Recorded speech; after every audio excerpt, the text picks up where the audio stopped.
మనం ఒక నాటకాన్ని చూద్దామా? వంటంటి కాపురం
ఏంటి రమేష్, అమ్మాయి ఎలా ఉండాలేటి?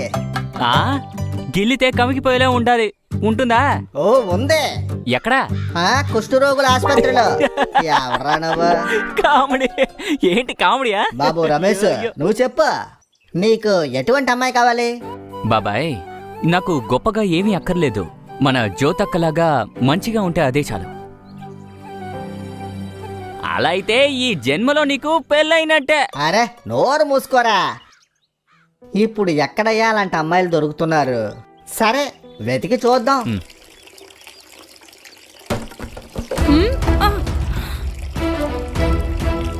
ఏంటే ఎక్కువగా పొగరు చూపిస్తున్నావు?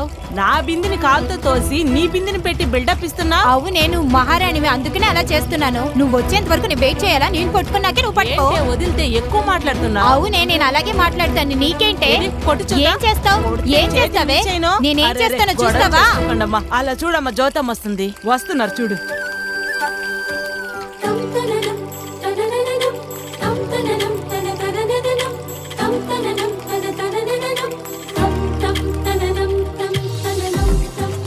నేను వచ్చినంత వరకు చూస్తూనే ఉన్నాను. చాలా అదే చేస్తున్నాను.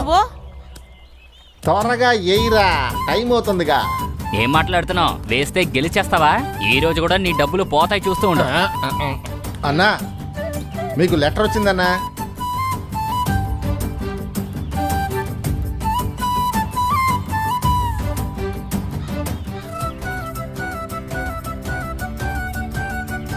ఇదిగోండి లెటర్. ఏంటి ఒట్టి లెటర్ అయినా మనీ ఆర్డర్ రాలేదా? మనీ ఆర్డర్ వస్తే నేను ఉంచుకుంటానా ఏంటి? ఇచ్చేస్తాను కదా.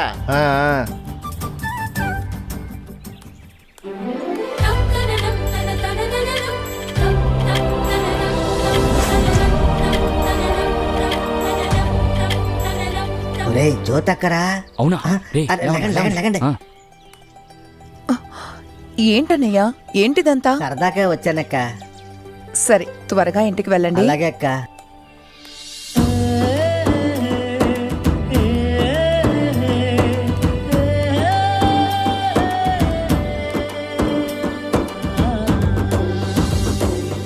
ఎవరండి జ్యోతక్క?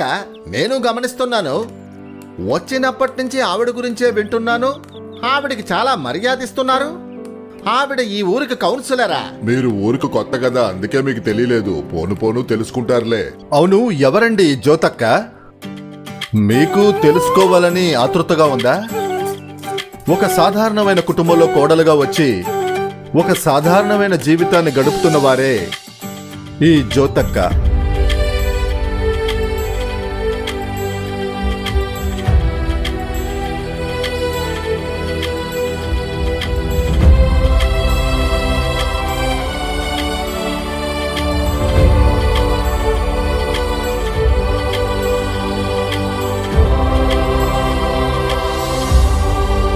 ఇదిగో ఈయనే జ్యోతక్కకి భర్త. ఒక డిపార్ట్మెంటల్ స్టోర్ లో పనిచేస్తున్నారు.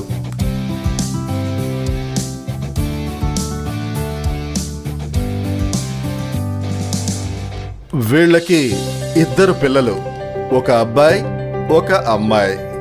ఈ 2 పిల్లలు చాలా చక్కగా చదువుకుంటున్నారు.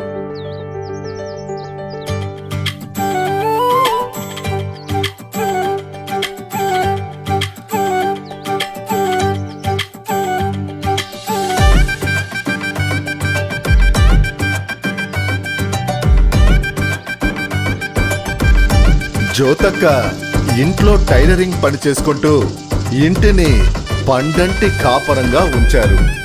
అందరిలానే కదా ఈవిడ ఉన్నారు.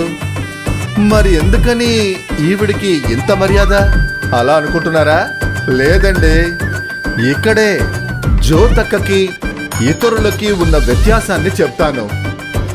జ్యోతక్క అనవసరంగా కోప్పడమో అనవసరంగా తిట్టడమో ఎవ్వరూ చూసుండరు.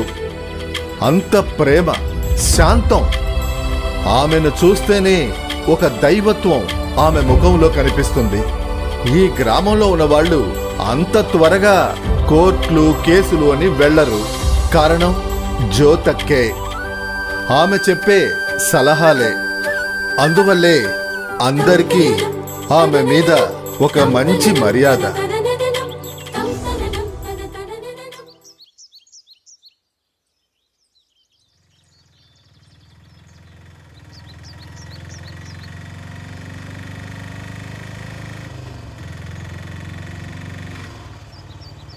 ఇక్కడే అన్నా, ఆపండి.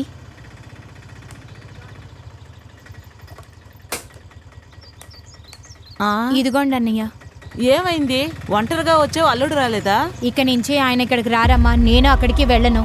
ఏం చెప్తున్నావే? ఆనంకాయలో ఉప్పు లేదని చెప్తున్నాను. పండంటి కాపురం. ప్రియమైన వారులారా, ఈ నాటకం మీకు ప్రయోజనకరంగా ఉండి ఉంటుందని మేము నమ్ముతున్నాం. జ్యోతక్క అనే నాటకం మీరు ప్రతి వారం మీరు చూడండి. ఇప్పుడు